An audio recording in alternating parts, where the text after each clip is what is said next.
This is Baltimore, Maryland in the United States on the day of a Black Lives Matters protest.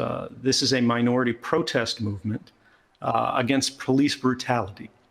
And one of the interesting things we saw was an FBI surveillance plane during the entirety of the protest was simply doing orbits again and again and again and again. And the only reason they do that in this kind of way is to form a census of which phones are in the area on the basis of their radio identifiers, right? Again, those globally unique or universally unique identifiers that are baked into hardware.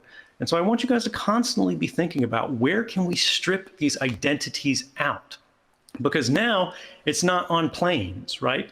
Now it's on the cell phone tower next to you. Now it's in the gas station. Now it's at the mall, right? At the gates and at every store. And this is something that's going to continue to get worse. And like, where is this going? We see in China, where they really don't care about the public narratives because they can use their information control to maintain public support despite the abuses. This is not going to be theory. This is not going to be fearful conversations from paranoiacs like myself and hopefully yourself. This is going to be everyone. This is going to be your neighbors. This is going to be your family. This is going to be people who don't understand politics, who don't understand technology, because they don't have time, right? They have other obligations. They have other things they've dedicated their lives to, and they're just trying to get through the day. And if we don't do something about that, if we simply let the world continue on the same dynamic of an increasingly identified world, we are going to find that we no longer have the power to resist, because we no longer have the power to coordinate, the power to collaborate, because all authority has become centralized. Centralized through decentralization. And I know everybody in here sees decentralization as the holy word, right? And it can be good, particularly when we're talking about disrupting these established orthodoxies.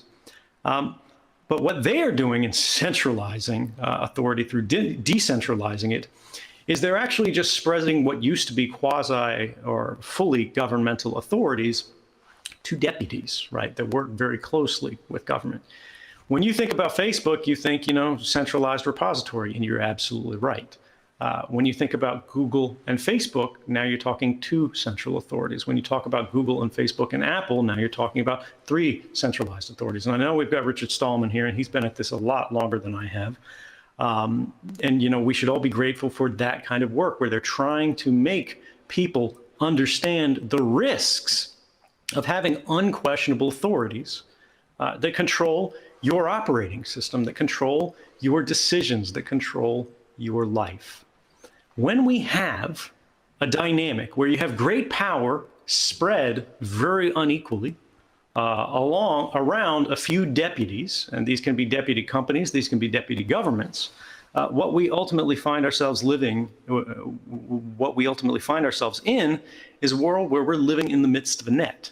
And if we ever walk too far, we run into that kind of grid of you can't do that because I told you so.